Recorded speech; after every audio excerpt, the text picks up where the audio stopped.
got a job for you. I'm retired. Fish? I need a pilot. I got the new baby now. This can change you and that baby's life forever. We're gonna get Gabriel Martin Larrea, head of one of the biggest drug cartels.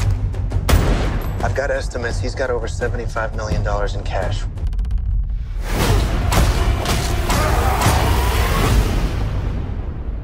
Everyone to the office, right now. Move. Move!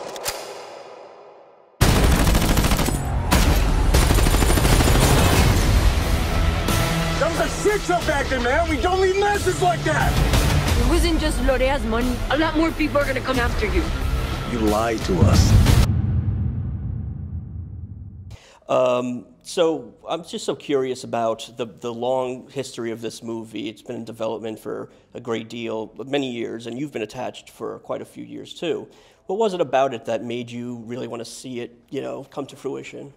To me, like more and more, I'm really drawn to directors. I just find that like the experiences I've had that have really been great have been with directors that inspired me, that moved me out of television, I could learn from, that I looked up to.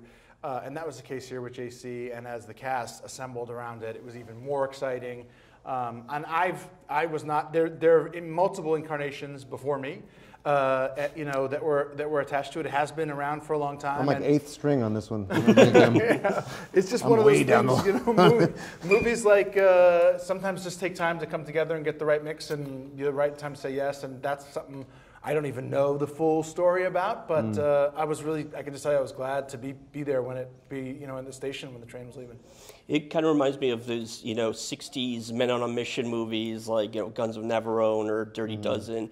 Is that kind of what you guys were going for a little bit, and you and JC as well? Yeah, I think JC was definitely wanting to get something that had the grit of those movies, it was character driven, that sure, the locations are spectacular, the mechanics of the plot are interesting, but really what's driving the whole thing is these guys and the way that they're dealing with the pressures that are continually mounting as the movie goes on. Some of those locations look pretty treacherous. Yeah. I mean, you're on some mountains, you're those rocky cliffs and everything. I mean, was it difficult just in a practical sense? I'd say the mule work was certainly a challenge. Those fucking mules. Are like getting those things to go on the path, and once they're loaded up with their stuff, then they don't want to go. And there was like the mule trainers. The mule trainers sometimes were even more difficult than the mules. Like it was our fault the mules wouldn't go. The schedule revolved around the mules. And so true. Believe me, more than there was even fought over which mule, who was going to get which mule, because some of them were a little Garrett nutty. got really attached to a certain mule. It was a little suspicious. I asked the other guys this. Lonely time. Of the five of you, who do you think would be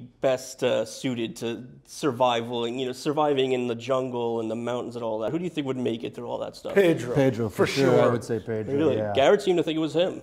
Garrett would think it was himself? Yes. That's why he wouldn't survive. Yeah, that's why he'd be the first one we eat. We grew up in some harsh Minnesota conditions, apparently. Yeah, it's true. It's true. I'm sure he would taste good. That guy's resilient. They got every town covered. So we go through them. As far as Lil Harding you think it's gonna be. It's too late to walk away. Crash land here, we all die. Lose the money!